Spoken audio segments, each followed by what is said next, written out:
మూటలు, వజ్రాల మూటలు, బంగారం మూటలు, వాటికంటే కూడా ఎంతో విలువైన శ్రేష్టమైన పరిశుద్ధ గ్రంథంలో నుండి మనం మరి సమయంలో కొద్ది సమయం దేవుని వాక్యం మనం కలిగి ఉంటాము. ఇక సందర్భముగా మనం దేవుని స్తుతించి వాక్య భాగంలో 128వ కీర్తన, దయచేసి 128వ అధ్యాయము మొదటి 3 వచనాలు మనందరం కూడా కలిసి చదువుకున్నాం. మనందరం చదువుదాము. 128వ అధ్యాయము. సార్ అందరు మీ బైబిల్ తీసుకుని అందరూ బైబిల్ తీసి అందరూ కూడా దయచేసి అందరు తీసి 128వ కీర్తన 3 వచనాలు అందరము కలిసి ఈ మాట మనం బిగ్గరగా కలిసి చదవచ్చిన వారు కలిసి దయచేసి అందరం చదువుదాం. చదవండి. 108 మొదటి నుంచి. యెహోవా యందు భయభక్తులు కలిగి ఆయన త్రోవలందు నడుచు వారందరూ ధన్యులు. చదవండి.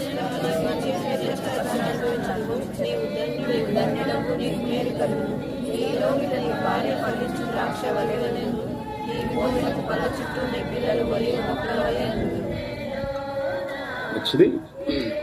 ప్రభు మాటలు దీవించి ఈ వాక్యం ద్వారా ప్రభు మనతో మాట్లాడి ప్రభు సమయమును దేవునికరంగా చేయనుగాక. ఆమేన్. మంచిదండి. ఈ సమయంలో మనము ఈ 108వ కీర్తనలో ఈ అధ్యాయంలో ఎన్ని వచనాలు ఉన్నాయి? ఈ అధ్యాయము మొత్తము 6 వచనాలు. 6 అనే సంఖ్య ఇందాక కూడా విన్నాం కదా. మంచిది. 6వ దినాన్ని దేవుడు మానవుని కలిగించాడు. మంచిది. 6 అనేది మానవుని సంఖ్య. 5 కృపను చూస్తూ ఉంటాం కదా. మంచిది. ఇక్కడ మనము ఈ అధ్యాయంలో మానవులు కనబడుతూ ఉన్నారు, మనుషులే కదండి. దేవుని వాక్యం ఇచ్చింది కూడా మనుషుల కొరకు కదా. బైబిల్లో దేవుడు మనుషులమైన మన కొరకు దేవుని గ్రంథాన్ని ఇచ్చినాడు. ఈ 108వ కీర్తనలో మొట్టమొదటి వచనం చూస్తే మొదటి 2 వచనాల్లో పురుషుడు కనబడుతున్నాడు. మొదటి 2 వచనాల్లో నీవు అనే మాట మనం చూస్తాం. అంటే పురుషులు. మరి ఇక్కడ మనము 2వ వచనం చూస్తే 3వ వచనం చూస్తే నీ లోగిట నీ భార్య పల్లించు ద్రాక్ష. 2వ వ్యక్తి భార్య. తర్వాత 3వ వచనం 2వ లైన్లో నీ పిల్లలు, నీ భోజనం బల్ల చుట్టూ నీ పిల్లలు కదా. సరే, ఇక్కడ మనం ఫస్ట్ 2 వచనాల్లో పురుషుడు కనబడుతున్నాడు, భర్త కనబడుతున్నాడు కనుక మనము భర్త, తర్వాత భార్య, పిల్లలు కనుక దేవుని కుటుంబంలో ఈ 3గా ఉంటున్నారు కదా. అయితే ఇక్కడ దేవుడు భర్త విషయంలో ఏం చెప్తున్నాడు అంటే యెహోవా యందు భయభక్తులు కలిగి, భర్తే కాదండి, భార్య అయినా పిల్లలైనా మన జీవితాల్లో మనం కలిగి ఉండవలసిందంటే భయభక్తులను కలిగి ఉండాలి. ఇక్కడ ఒకటి భయభక్తులు అనే మాట మనకు అవసరమైంది. ఈ దినాల్లో లోకంలో చాలా మంది జీవితాల్లో భక్తి ఉంటుంది కానీ భయం అనేది తగ్గిపోతా ఉంది లోకంలో. భక్తి అంటే అందుకే ఒక దైవజన్ అన్నాడు, భక్తి ఇప్పుడు దినం వాస్తవం పెరుగుతుందా తగ్గుతుందంటే లోకరోకుల భక్తి, అది ఏ భక్తో గాని పెరుగుతా ఉంది. కానీ మరి ఈ భక్తి పెరుగుతున్నప్పుడు లోకంలో ఏం కావాలా? చెడు కార్యాలు అణిచివేయబడాలి, పాపము కార్యాలు తగ్గించబడాలి, అవినీతి, స్వార్థము, హత్యలు, బలాత్కారాలు, పాపములన్నీ ఏం కావాలా? తగ్గిపోవాలి. భక్తి చేస్తున్నప్పుడు పాపం డౌన్ కావాలి. కానీ పాపం ఏమవుతుంది చెప్పండి? ఇప్పుడు పెరిగిపోతా ఉంది. బైబిల్లో రాయడం ఉంది, అంత్య దినముల్లో పాపము విస్తరిస్తుంది. ప్రస్తుత దినాల్లో పాపం పెరిగిపోతా ఉంది. దానికి లేఖనం కూడా ఉంది, పాపం ఎక్కడ విస్తరించునో అక్కడ దేవుని కృప అపరిమితంగా విస్తరించును. కృప ఉంది, దేవుని కృప ఉంటుంది. అయితే ఇక్కడ మనము గమనించినట్లయితే దినాల్లో భక్తి అనేది ఉంటుంది కానీ చాలా మంది జీవితాల్లో భయం కనబడట్లేదండి కదా. లోకంలో మరి ముఖ్యంగా లోకంలో ప్రభువుని ఎరగకుండా కొంతమంది నామకార్థంగా జీవిస్తూ, కొంతమంది ప్రభువు నమ్మిన వారి జీవితాల్లో కూడా భయం అనేది భయం కరువైపోతాం. ఎందుకంటే చూడండి, ఒక జోడు లాంటిదండి. ఒక చెప్పు వేసుకుని నడిస్తే ఎట్లా ఉంటది? సరిగా నడవలేం. రెండు చెప్పులు వేసుకుని నడవడం అది షూస్. 2 అయితే మనం ఒకవేళ చూడండి, ఒక నాణ్యం ఉండదు. ఆ నాణ్యానికి ఒకవైపు బాగుంది, రెండో వైపు బాగోపోతే మన షాపులోకి వెళ్ళిస్తే తీసుకుంటాడా? తీసుకోడు. ఇప్పుడు 10 రూపీస్ కాయిన్ చెల్లుతా ఉన్నాయి. 10 రూపీస్, 5 రూపీస్, 1 రూపీ, 2 రూపీస్. ఈ కాయిన్కి ఒక పక్క బాగా ఉంది, ఒక పక్క అసలు ఏం బాగలేదు, పూర్తిగా పాడైపోయింది. అంటే రెండో వైపు తీసుకోడు. 2 వైపులు బాగుంటేనే నాణ్యం చెల్లిద్ది, విలువ ఉంటుంది. అట్లనే మానవుని జీవితాల్లో కూడా భయము ప్లస్ భక్తి అనేది ఒక జోడు లాంటిది. భయభక్తులు అనేది దేవుడు కోరుతున్నాడు. ఎక్కడ చూస్తున్నా యెహోవా యందు భయభక్తులు గల వారలారా. కనుక 2 భయభక్తులు అనేది కూడా మనం భూమి మీద మానవులకు అవసరమైంది, భయభక్తులు కలిగి ఉండాలి. 2వది ఆయన త్రోవ యందు నడుచు వారందరూ ధన్యులు. ఆయన త్రోవలో నడవాలనేది. ఎందుకంటే ఈ అధ్యాయంలో మనకి ఏం కనబడుతుంటే ఆశీర్వాదం అనే పదం కనబడుతూ ఉంటది. దేవుని ఆశీర్వాదము అందరికీ కావాలండి, మంచిదే. దేవుడు ఆశీర్వాదం కర్త ఆయన. ఆదికాండం 1వ అధ్యాయంలో కూడా 28 వచనాలు కూడా దేవుడు మొదటగా ఆశీర్వదించినాడు. అయితే ఈ లోకంలో మానవులకు ఆశీర్వాదం అవసరం. దేవుడు ఆశీర్వించాలనుకుంటున్నాడు. ఈ ఆశీర్వాదము సియోనులో ఉండి ఆశీర్వాదం యెహోవా ఆశీర్వదిస్తాడు. యెహోవా యందు భయభక్తులు గలవాడు ఇలాగున ఆశీర్వదించబడను. అంటే ఈ ఆశీర్వాదం రావాలంటే మొట్టమొదట మానవులు కలిగి ఉండవలసింది ఏంటంటే భయభక్తులు కలిగి ఉండాలి. భయము, భక్తి, 2 భయభక్తులు. తర్వాత దేవుని మార్గములో ఏం చేయాలంట? నడుచుకోవాలండి. యెహోవా మార్గములో నడుచు వారందరూ ధన్యులు. 2వది మనము దేవుని మార్గం నడుస్తున్నామా లేదా? ఈ లోకంలో మానవుని ఎదుట అనేక మార్గాలు ఉన్నాయి. పురాతన మార్గాలు ఉన్నాయండి, సొంత మార్గాలు ఉన్నాయి, మరి తప్పిపోయిన మార్గాలు ఉన్నాయి, ఎన్నో రకాల మార్గాలు మానవుడికి ఉన్నాయి. అయితే ఏ మార్గంలో మానవుడు ప్రయాణం చేస్తున్నాడు? మన మార్గములన్నీ ఒకడికి సరైనగా కనబడి మార్గము కలదు, తుదకు అది మరణానికి దారి తీస్తుంది. పురాతన మార్గాలు ఉన్నాయి, ప్రాచీన మార్గాలు ఉన్నాయి. ఈ లోకంలో సొంత మార్గాలు ఉన్నాయి. గొర్రెల వలె మనందరము త్రోవ తప్పిపోతుమే కనుక ప్రతివాడు తనకిష్టమైన సొంత మార్గం తొలిపోతున్నాడు. కాబట్టి అయితే ప్రియమైన వాళ్ళరా, మనం జ్ఞాపకం చేసుకున్నట్లయితే 2వది దేవుని మార్గంలో నడిచిన వారు. గమనించండి, ఈ లోక మార్గంలో కాదు, రాజకీయ నాయకుల మార్గంలో కాదు, లోకంలో అన్ని జనుల మార్గంలో కాదు, పాపం చేసే వారి మార్గంలో కాదు, సినిమా యాక్టర్స్, డాక్టర్స్ లోకంలో లోక సంబంధం వారి మార్గాలు కాదు. కానీ చక్కగా 2వ మాట రాబడింది. ఏం రాబడింది? ఆయన అంటే ప్రభు అయిన దేవుడు. దేవుని త్రోవ యందు నడుచువారు. 2వది మనం ఎక్కడ చెప్పండి? 2వది ఎక్కడ నడవాలి? మనం దేవుని త్రోవలో. 2వది దేవుని మార్గములు నడవాలి. ఈ దేవుని మార్గం నడిచినప్పుడు, అలాగే మనము దేవుని యొక్క భయభక్తులు ఆయన మార్గం నడిచినప్పుడు మనకు సియోను నుండి యెహోవా ఆశీర్వాదిస్తాడు దేవుడు. ఇలాగున ఆశీర్వదించబడతారు. అది ఎలాగున ఆశీర్వించబడంటే అక్కడ రాయబడింది. అది ఎలాగా ఆశీర్వాదం ఎలాగుంటదంటే, ఈ ఆశీర్వాదం యొక్క ఫలితం ఏంటంటే ఎలాగ ఆశీర్వించబడతాడు? ఇప్పుడు రాయబడింది 2వ వచనం నుండి. అప్పుడు నిశ్చయముగా నీ చేతుల కష్టార్జితం నీ కష్టార్జితం అనుభవించదు. చదవండమ్మా, ఇప్పుడు చదవండి. ఇప్పుడు ఎవరు? నిశ్చయముగా నీవు నీ చేతుల కష్టార్జితం అనుభవించదు, నీవు ధన్యుడవు. ఇప్పుడు ఆశీర్వాదం అంటే ఎలాగుంటుందో ఇక్కడ రాయడుంది. ఇది ఆశీర్వాదం అంటే ఇలాగున, అంటే ఎలాగున? నిశ్చయముగా నువ్వు చేతుల కష్టార్జితం అనుభవిస్తావు, నీవు ధనుడు అవుతావు, నీకు మేలు కలుగుతుంది, నీ లోకిటి నీ భార్య ఫలించు ద్రాక్షవల్లి ఉంటుంది, నీ భోజన బల చుట్టూ నీ పిల్లలు ఒలివ మొక్కల వలుందురు. అది ఇలాగున. ఇంకా మనం చూస్తే జీవిత కాలం అంతా యెరూషలేమునకు క్షేమము కలుగుడు చూస్తావు. క్షేమం ఉంటుంది. ఇలాగునంటే ఎలాగా? క్షేమం ఉంటుంది. నీ పిల్లలను చూస్తావు, అంటే లాంగ్ లైఫ్. పిల్లలను కానీ కొన్ని తరాలను చూస్తే లాంగ్ లైఫ్, దీర్ఘాయు. అదే సమయంలో రాబడింది ఇశ్రాయేలు మీద సమాధానముగా, పీస్, సమాధానం.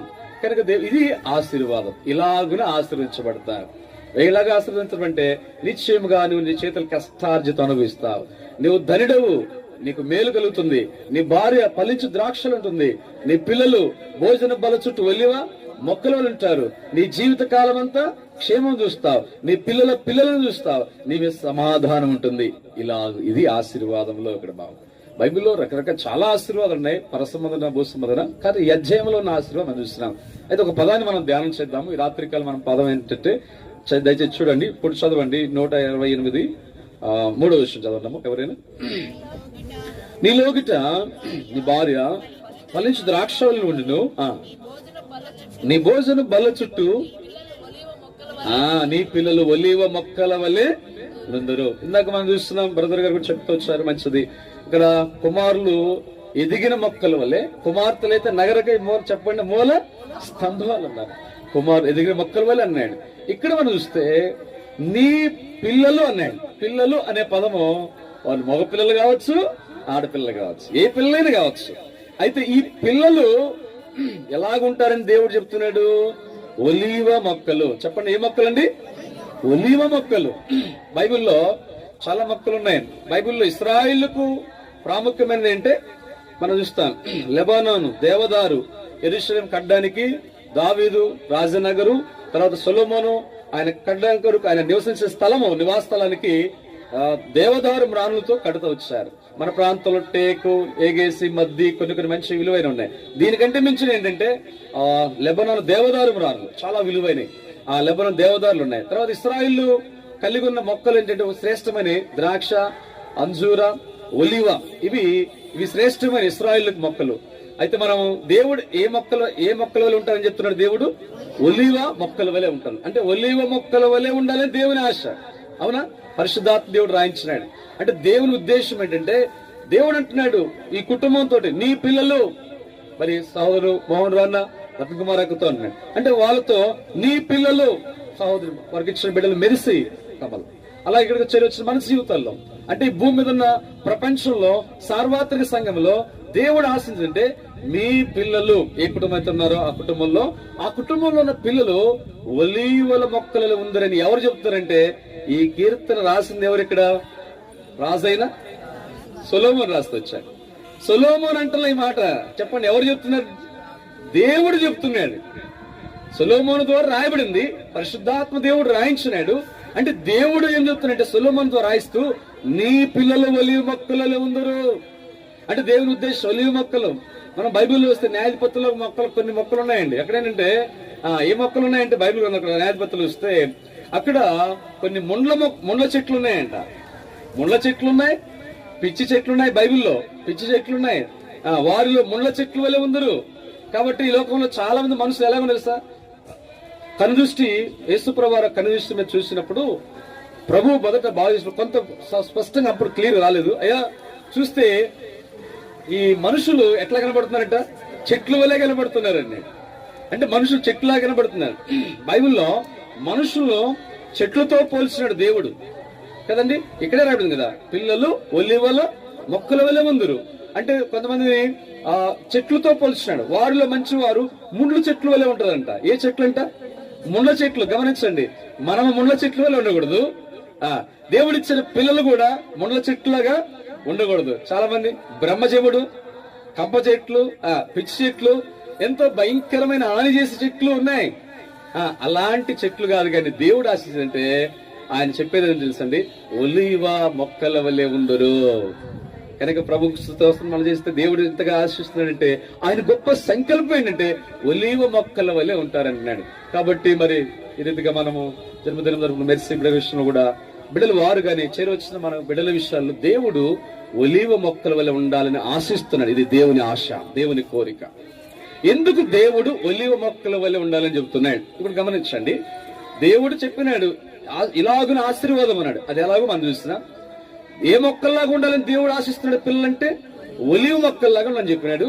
అయితే ఎందుకు ఒలీవ మొక్కల్లాగా ఉండాలి? ఈ ఒలీవ మొక్కలకు దాదాపు 10 లక్షల మంచి విషయాలు ఉన్నాయి బైబిల్లో. అయితే వాటిని ఎక్కువ వివరించకుండా క్లుప్తంగా ఒక 7 సంగతులు మనం చూద్దాం. నెంబర్ 1 త్వరగా చూస్తాం. చూడండి, నెంబర్ 1 ఒలీవకు ఎందుకు దేవుడు ఒలీవ మొక్కల వల్ల ఉన్నాడు. ఆ లక్షణాలు మనకు తెలిస్తే తప్పనిసరిగా దేవుడు చెప్పిన అర్థం మనకు అర్థమైంది. మన పిల్లలు కూడా అలా ఆశిస్తాం. నెంబర్ 1 52వ కీర్తన 8వ వచనం దయచేసి చదవండి. 52వ కీర్తన 8వ వచనం మొట్టమొదటిగా గుర్తుంచుకోవాలి. చివరిలో అడుగుతామండి. 52వ కీర్తన 8వ వచనం. నేనైతే దేవుని మందిరంలో పచ్చని ఒలివ చెట్టు, కంప చెట్టు అండి. ఒలివ చెట్టు, ముండ్ల చెట్టు కాదు. కాబట్టి గమనించండి ప్రియమైన వాళ్ళరా, ఎవరంటున్నారు ఈ మాట? రాజైన దావీదు అంటున్నాడు, నేనైతే దేవుని మందిరంలో పచ్చని ఒలివ చెట్టు అన్నాడు. అంటే ఆయన పెద్దవాడు కాబట్టి చెట్టు. పిల్లల్ని ఏమన్నారు? మొక్కలు అన్నారు. అవునండి, పిల్లల్ని ఏమంటారు? మొక్కలతో పోల్చబడ్డారు. వాళ్ళు ఎదిగితే పెద్దవారైతే వాళ్ళు చెట్లుగా ఉన్నారు. కనుక యవన కాలమందు ఎదిగిన మొక్కలు. ఈ మొక్కలు కాస్త దావీదు పెద్దవాడు అయ్యాడు కనుక 52వ కీర్తన 8కి వచ్చేసరికి ఆయన చెట్టు అనుభవంలోకి వచ్చాడు. చిన్న వాటిని మనం మొక్కలు అంటాం, పెద్దవి మనకు కనబడుతున్నాయి కదా, పెద్ద పెద్దవి వాటి చెట్లు అంటారు, వృక్షములు అంటాం. సరే, ఇక్కడ మనము ఎక్కడంటే దేవుని మందిరములో పచ్చని ఒలీవ చెట్టు వల్లే ఉన్నాడు. అంటే ఇక్కడ ఈ ఒలీవ చెట్టు ఎక్కడ ఉంటుంది చెప్పండి? ఎక్కడ ఉంటుంది? దేవుని మందిరంలో ఉంటుంది. అంటే దేవుని మందిరంలో ఒలీవ చెట్లు ఉంటాయా? మరి మనుషులు ఉండరా? దావీదు గారు ఉండడా? ఈ కీర్తన రాసి దావీదు గారు కదండి, 52వ కీర్తన. మరి దావీదు ఉండడా? లేదా భక్తులు ఉండరా? ఏం చెట్లే ఉంటాయేంటి మందిరంలో అంటే? కాదండి, చెట్లు లాంటి అనుభవం కలిగిన దావీదు. మందిరంలో ఎవరుంటారు? అక్కడ దావీదు ఉంటున్నాడు. అంటే ఎలాంటి అంటే ఒలీవ చెట్టు లాంటి అనుభవంతో కూడిన దావీదు అన్నాడు కదా, ఒలీవ చెట్టు వలే ఉన్నానంటున్నాడు. అంటే అక్కడ మనం చెట్లనే కాదు కానీ దావీదు ఉన్నాడు మందిరంలో, ఒలీవ చెట్టులాగా ఉన్నాడు. మనం ఇలాగనే మనం చూస్తే దేవుని మందిరంలో మొదటి సమయలు గ్రంథంలో ఉండదు, 2వ అధ్యాయం 11వ వచనం ఉంటది. సమయలు బాగుడైన సమయలు యెహోవా సన్నిధిలో ఉన్నాడు, ఇంకనూ ఎదుగుతున్నాడు. ఏలి ఎదుట యెహోవాకు పరిచర్య చేస్తున్నాడు. ఆయన ఎక్కడున్నాడు? సమయలు చెప్పండి, ఎక్కడున్నాడు? దేవుని మందిరం షిలోహులో ఉన్నాడు. అంటే ఇప్పుడు షిలోహులో ఉన్న బాలుడైన సమయలు ఒక ఒలివ మొక్క లాంటి వాడు, దావీదు పెద్దవాడు, ఒలివ చెట్టు. అంటే ఎప్పుడు ఒలివ చెట్టు అంటే దేవుని మందిరానికి వెళ్తూ దేవుని మందిరంలో ఉండే అనుభవం తీసుకురావాలండి. మందిరానికి దేవుని సన్నిధికి వెళ్తూ మనము వాడుకు చేసి, యేసుక్రీస్తు వారు ఆయన మందిరానికి వెళ్ళటం వాడుకు చేస్తున్నారు. ప్రభువుకే అలవాటు ఉంటే మనమే పాటి వారు మానవులమైన మనం. కాబట్టి యేసుక్రీస్తు ప్రభువారు ఆయన 33 సంవత్సరాల భూమి మీద దినాలు మనిస్తే 3.5 సంవత్సరాల పరిచర్యలో ఆయన మందిరంకి వెళ్ళటం వాడుకు చేస్తున్నారు. అందుకే మన మందిరములో వారు యెహోవా మందిరం నాటబడిన వారై వారు మన దేవుని ఆవరణములలో వర్ధిల్లుదురు. కాబట్టి నెంబర్ 1, మనము దేవుని మందిరంలోకి వెళుతూ ప్రతి ఆదివారము దేవుని కుడికిలో దేవుని సన్నిధిలో దేవుని మందిరంలో మనము ఆ అనుభవం మనం కలిగి ఉంటే మనం ఒలివ మొక్క ఒలివ చెట్టు అనుభవంలోకి వస్తాం. లేదండి ఎప్పుడో క్రిస్మస్ కి, గుడ్ ఫ్రైడే, ఈస్టర్కి వెళ్తామంటే, సంవత్సరానికి ఒకసారి వెళ్తామంటే వాళ్ళని మనం ఒలివ మొక్కలు చెట్టు అసలే అనలేం, కనీసం మొక్క కూడా అనలేం. ఎందుకంటే మందిరంలో అనుభవంలోనికి రావాలి. ప్రతి ఆదివారం దేవుని మందిరానికి వెళ్తుంటే ఇక్కడ వచ్చిన తల్లిదండ్రులు ఇక్కడ ఉన్నవారు మీరు దేవుని మందిరానికి వెళ్తున్నట్లయితే అనుభవంలో మీరున్నట్లే దావీదు అనుభవంలో. మీకు ఉన్న పిల్లలు కూడా దేవుని మందిరానికి వెళ్తున్నారా? అనుభవం వెళ్తున్నట్లయితే వారు కూడా ఈ అనుభవంలోకి వస్తారు. ఒకవేళ మీకున్న పిల్లలు మందిరానికి వెళ్ళట్లేదంటే ఆదివారం, వారు ఒలివ మొక్క అనుభవానికి రాలేరు, వారు ఒలివ మొక్కలు కాలేరు. వాళ్ళు దేవుని మందిరానికి రాకుండా ఆదివారం చూడండి, కొంతమంది పిల్లలు సినిమాల్లో, షికారులో, యాత్రలో ఉంటారు. ఆదివారం ప్రభు సన్నిధిలో దేవుని ఆరాధనలో ఉండకుండా, దేవుని సన్నిధికి వెళ్లకుండా ఎక్కడెక్కడో ఉండి భయంకరమైన వ్యసనాలు, భయంకరమైన అలవాట్లు, చివరికి ఏమవుతారు తెలుసా? ఆ పిల్లలు చెడు అలవాట్లు నేర్చుకుని ఆ పిల్లలు తల్లిదండ్రులకు ముళ్ళు అవుతారు. ఆ పిల్లలే శత్రువులు అవుతారు, తండ్రికి విరోధం అవుతారు. సామెత గ్రంథంలో అంటే ఒలివ మొక్కలు కాదు కానీ వాళ్ళు పిచ్చి చెట్లు లేదా కంప చెట్లు, ముండ్ల చెట్లుగా మార్చబడే వారు ఉంటారు పిల్లలు చాలా మంది జీవితాల్లో. కానీ దేవుడి ఉద్దేశం ఏంటంటే, దేవుడు పిల్లలు గాని పెద్దవారు గాని మనం దేవుని మందిర అనుభవం అనుకుందా? ఈ అనుభవం అనుకున్నట్లయితే మనము ఒలివ మొక్కలు, పిల్లలు, పెద్దవారు ఒలివ చెట్లు. 2వ మాటకు వస్తాం. చూడండి పరిశుద్ధ గ్రంథంలో 2వ విషయం అంతా నిర్గమకాండం. దయచేసి చదువు. నిర్గమకాండం 27వ అధ్యాయం 20వ వచనం చూద్దాం. నిర్గమకాండం 27వ అధ్యాయం చదవండి. 27వ అధ్యాయం 20వ వచనం. మరియు దీపము నిత్యము వెలిగించినట్లు ప్రదీపమునకు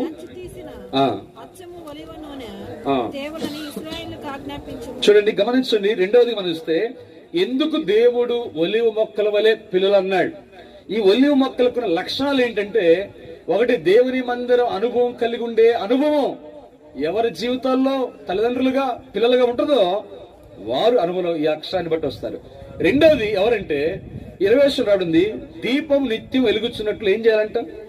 ప్రదీపం దంచి తీసిన అచ్చము ఒలివ నూనె తీసుకురావాలి. అచ్చము దంచి తీసిన ఒలివ నూనె అంటే, ఈ ఒలివ నూనె ఏంటంటే ఒలివ చెట్టుకు కాయలు ఉంటాయండి, ఆకులు ఉన్నాయి, కాయలు ఉన్నాయి.